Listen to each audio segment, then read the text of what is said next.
Dialektika artinya mengucapkan sesuatu untuk membantah. Itu namanya dialektika tuh. Jadi pedagogi utama dari pendidikan adalah dialectics. Berarti saya membantah supaya dapat pengetahuan alternatif. Karena itu saya kalau mengajar, saya 15 tahun mengajar di Universitas Indonesia, dan setiap kali saya masuk kelas, saya ingin ada mahasiswa yang menggeleng, bukan manggut-manggut. Filter pertama, seorang calon presiden dia mesti lolos etikabilitas, nggak pernah bohong, nggak pernah nipu mak-mak. Itu etikabilitas. Baru yang kedua, intelektualitas. Mampu untuk mengucapkan pikiran di forum internasional tanpa harus menengok-nengok laptop atau bawa contekan yang juga nggak ada gunanya tuh. Itu intelektualitas. Karena dunia sekarang terkoneksi dengan kemampuan untuk menghasilkan konsep itu.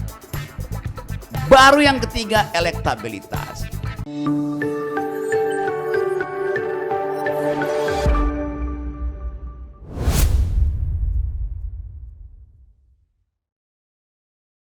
Saya senang selalu kalau bertemu dengan komunitas pikiran itu. Artinya akan ada pertengkaran. Tapi bertengkar dengan pikiran itu memang fungsi dari kampus. Kampus dirancang untuk menggeleng, bukan untuk menganggu-anggu. Apalagi terhadap negara tuh. Kalau kita pelajari riwayat universitas di seluruh dunia dari 300 tahun sebelum Masehi, kampus itu dirancang untuk mengatakan tidak pada kekuasaan, mengatakan tidak pada kekuasaan. Dari menidak itulah timbul percakapan akademis. Jadi tadi Pak Pembina memakai beberapa istilah yang saya bisa langsung tahu konteksnya itu. Ali Syariati.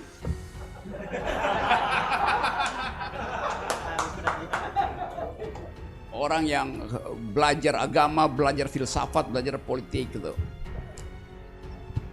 Dan kerjaan Ali Syariati adalah mengatakan tidak. Lalu ada istilah baru, istilah diucapkan tadi, dialektika. Dialektika artinya menidak. Dialektika artinya mengucapkan sesuatu untuk membantah. Itu namanya dialektika tuh. Jadi pedagogi utama dari pendidikan adalah dialectics. Berarti saya membantah supaya dapat pengetahuan alternatif. Karena itu saya kalau mengajar, saya 15 tahun mengajar di Universitas Indonesia, dan setiap kali saya masuk kelas, saya ingin ada mahasiswa yang menggeleng, bukan manggut-manggut. Benar Pak Rocky, benar. Monyet lu. Yang bisa manggut-manggut cuma monyet. Saya bilang begitu mahasiswa.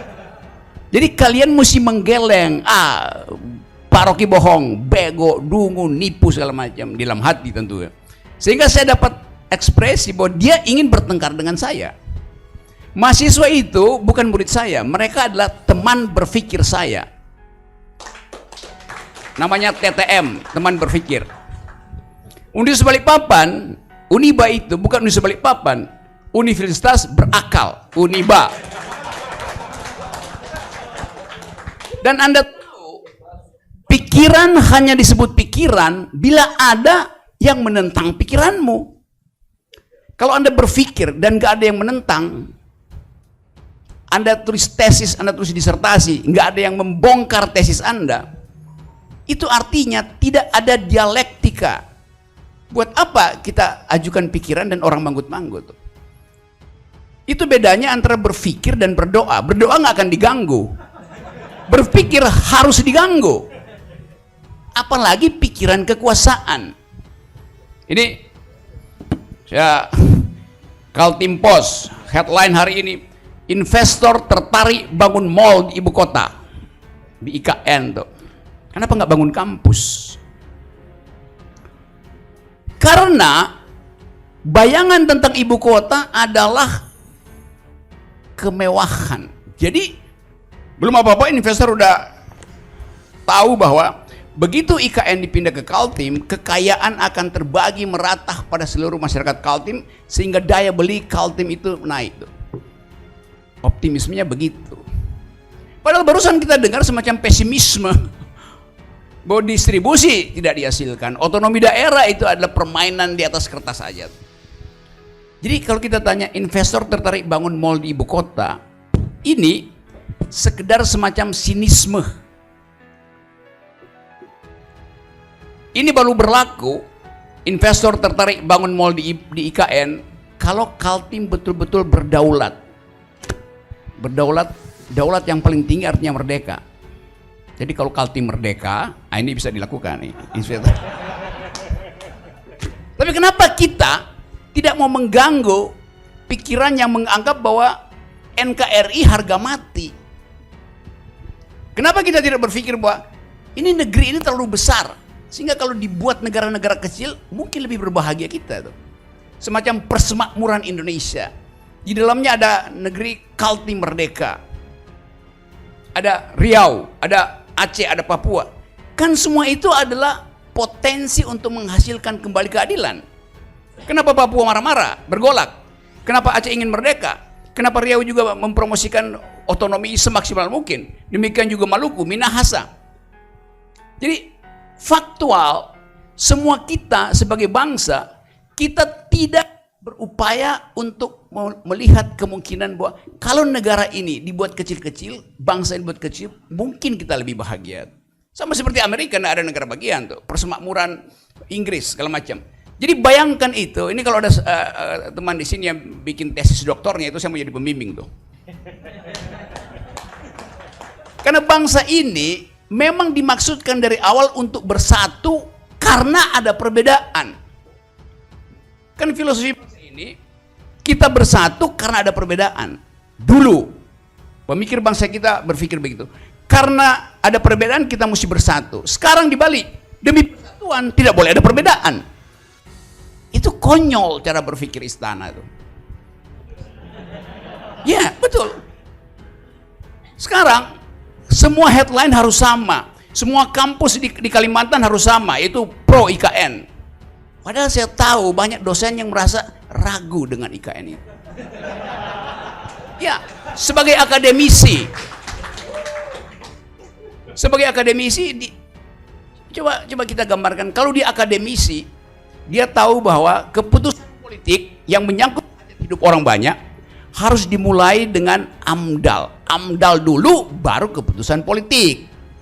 Yang terjadi di IKN, Presiden Jokowi telah memutuskan untuk memindahkan ibu kota, lalu kampus-kampus diminta lakukan AMDAL. Dungunya di situ. Ya, itu sama seperti naruh gerobak di depan kuda. Ya nggak jalan-jalan. Saya terangkan itu secara metodologis.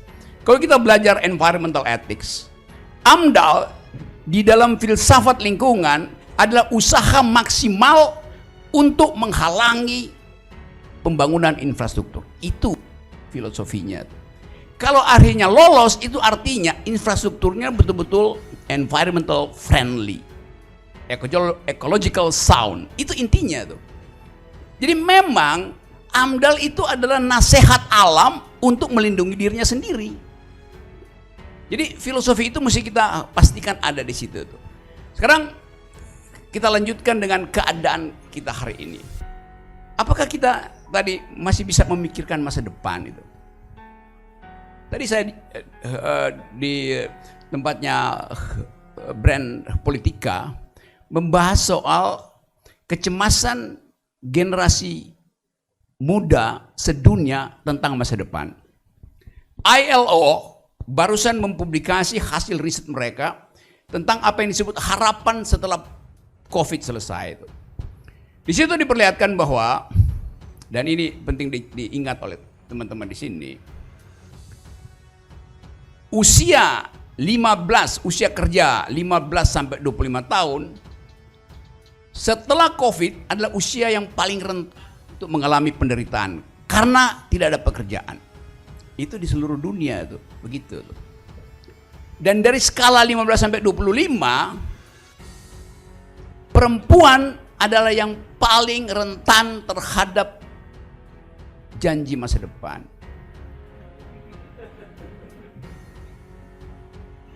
Karena kondisi sosial kita masih mengunggulkan laki-laki. Juga dalam statistik yang sama diterangkan bahwa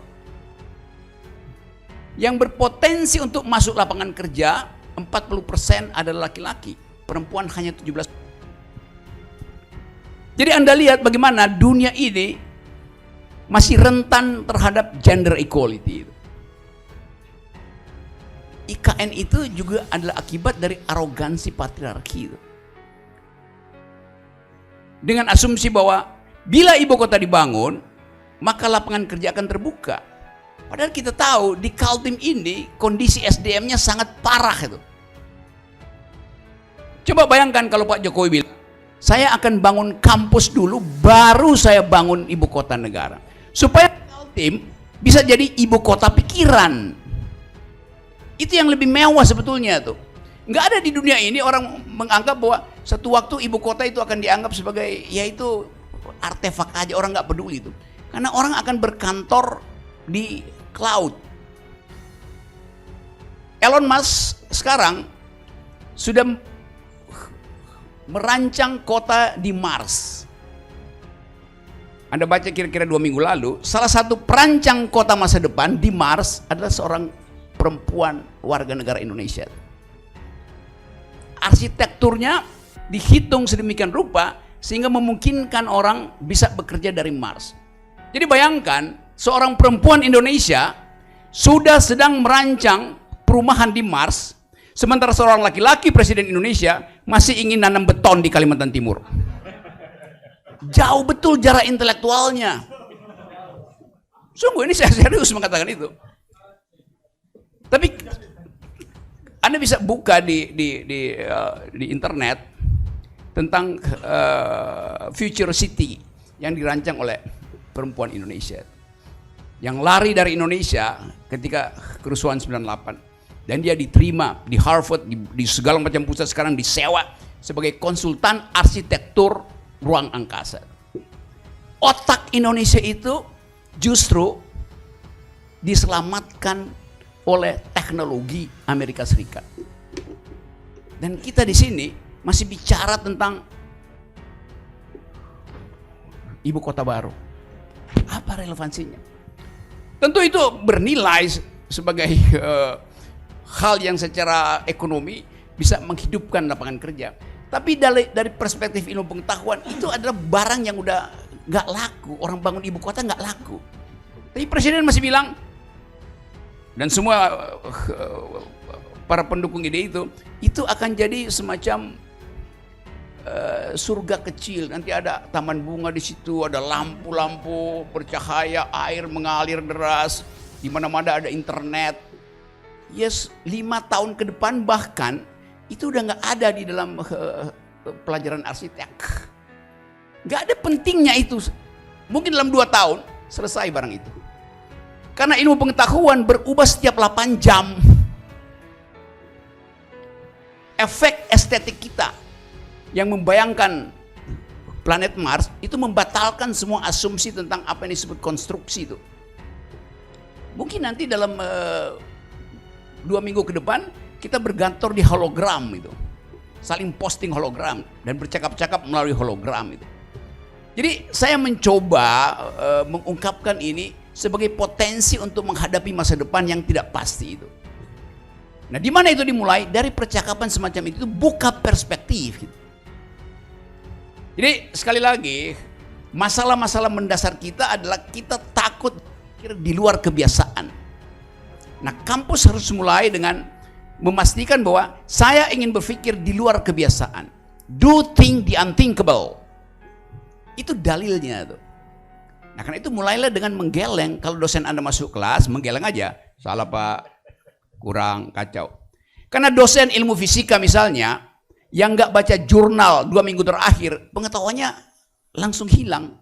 Karena fisika ilmu yang sekarang bertumbuh secara eksponensial dalam hitungan waktu. Semua tesis berubah. Jadi itu pentingnya kita manfaatkan Balikpapan ini sebagai pusat merencanakan cara berpikir alternatif. Cara berpikir alternatif. Nah, cara berpikir itu artinya memberi kritik. Dan jangan kritik yang tanggung. Kampus punya peralatan untuk kasih kritik karena diajarin metodologi di situ.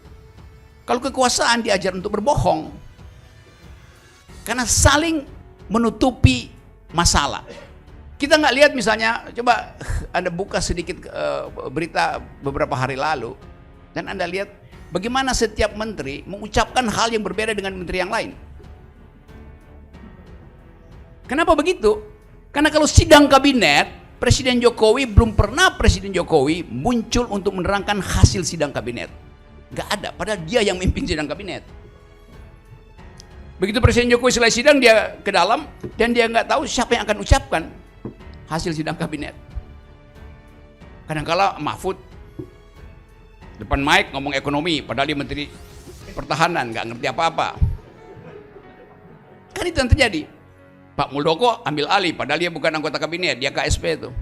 Jadi nggak ada desain sebetulnya. Kalau Anda perhatikan, apa output dari sidang kabinet? Itu output, belum outcome-nya tuh. Outputnya aja udah nggak ada, apalagi outcome. Jadi itu yang membuat saya terus-menerus memberi kritik, hanya untuk memperlihatkan bahwa kalau tidak ada focal point di luar kekuasaan, kekuasaan itu berbahaya. Data yang dipertengkarkan sekarang, pemerintah bikin LKPP, apa namanya itu, laporan keuangan pemerintah pusat. BPK periksa itu, dan BPK tidak menemukan lampiran misalnya anggaran PEN yang triliunan itu tuh. Tapi angkanya ada, tapi lampirannya nggak ada. Jadi nggak tahu ini buat beli apa. Padahal buat peneliti yang lebih penting adalah lampirannya, bukan nilainya tuh. Sekarang kita mau riset apa tentang PEN? Lampirannya nggak ada. Masa terima aja data itu? Demikian juga BUMN bikin laporan, tapi kemudian terlihat bahwa kok semuanya bagus. Padahal tagihan internasional terhadap separuh BUMN kita ada di semua media internasional. Yang ini udah default, yang ini udah ngutang, yang ini udah nggak bisa bayar, yang ini masih dalam autopsi forensik auditor itu. Tapi kemudian terlihat kok bagus semua tuh. Karena ada yang namanya holding company. Jadi yang busuk-busuk dimasukin sama-sama yang bagus ya jadi bagus juga tuh. Itu tipuan-tipuan autopsi begitu tuh. Jadi sekali lagi saya senang betul karena ini satu kesempatan bagi kita untuk membuka perspektif. Apalagi kita anggap bahwa Kalimantan ini begitu dibuka IKN, itu hak burung untuk bertengger di pohon nggak ada lagi tuh. Hak cacing untuk menyuburkan tanah hilang karena diganti dengan beton itu. Hak air untuk mengalir dari bumi menjadi sungai kecil melewati kapiler pohonnya berubah jadi hijau daun, fotosintesis lalu menguapkan jadi embun di pagi hari, nggak ada tuh. Jadi ongkos ekologinya sangat mahal. Itu poin saya yang selalu saya ingin terangkan. Bahwa yang kita ganggu bukan sekedar kebijakan pemerintah, tapi kebijakan pemerintah yang nggak bisa melihat cara berpikir masa depan. Semua anak milenial di dunia sekarang bicara tentang environmental ethics. Do you speak environmental ethics? Orang katanya do you speak English, do you speak French, do you speak Dutch? Itu belajar aja di Google bisa. Tapi do you speak as an intellectual environmental ethics? Tata bahasa baru, gender equality, human rights. Itu yang harus kita post supaya ada kurikulum alternatif di dalam upaya kita untuk membayangkan bahwa satu waktu Kaltim berdaulat sebetulnya harus di backup dengan pikiran yang berdaulat. Kalau sekarang pikiran Kaltim itu didikte oleh sidang kabinet, yang padahal nggak ada isinya sidang itu. Nah sekali lagi teman-teman, saya mengerti bahwa ada semacam kecemasan dari sebagian orang melihat bangsa ini udah retak. Tapi keinginan kita untuk memperbaiki itu bukan demi pemerintah, tapi demi Ibu Pertiwi. Tadi marsnya Uniba itu adalah saya berjanji demi Ibu Pertiwi. Saya tidak pernah berjanji demi presiden, demi kabinet. Kita berjanji demi Ibu Pertiwi itu. Yang mesti berjanji pada kita adalah presiden, tapi janjinya selalu bohong. Kan itu yang terjadi. Coba ucapkan, satu orang suka tanya ke saya, Pak Rocky kok nggak pernah kasih pujian pada presidennya? Ya memang nggak ada yang bisa saya pujikan itu. Emang nggak ada. Semua janjinya nggak ada tuh. Dan apalagi pujian itu harus, ya tapi presiden mengatakan bahwa Indonesia sudah tidak impor beras. Presiden mengatakan Indonesia memproduksi jagung. Lalu saya bilang, baca data 3 tahun terakhir, Indonesia masih impor beras. Jadi presiden berbohong kemarin.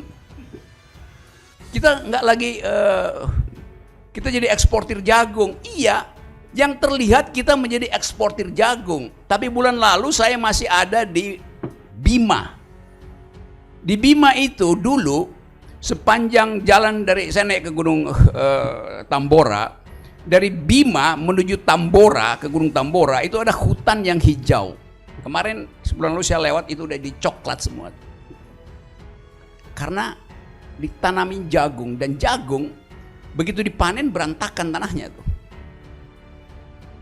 Jadi pemerintah bilang begini, silahkan tanam jagung, pemerintah kasih insentif harga maupun pupuk.